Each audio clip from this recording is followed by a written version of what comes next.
Hi everyone. Today we are going to do a quick review on symbolism. So before we start, remember that you have notes for this PowerPoint. Make sure that you fill in the blanks.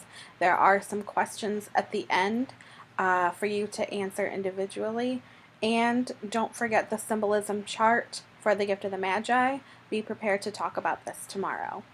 So let's go ahead and get started.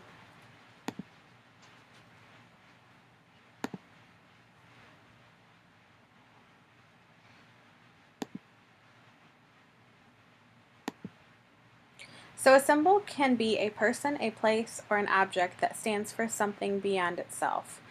The word symbol comes from a Greek word that means to throw together. And when we think of symbols, they usually bring together different meanings, they evoke or bring out emotions in us, and they help to express certain ideas. So if we think of cultural or conventional symbols, we might think of the national symbol like the United States flag. When we look at the flag, it usually represents freedom for us as well as pride in our country. We have religious symbols like crosses, and we even have symbols of peace like a white dove. And usually these symbols are pretty universal, so we know what they mean in various parts of the nation. These symbols tend to have a personal significance as well as a cultural one. However, there are also symbols that have come about just over time, like meanings of a star. For example, if we see a star on a door, it usually represents fame to us. But if we see another star that is pinned to the shirt of a sheriff, it usually stands for authority and power.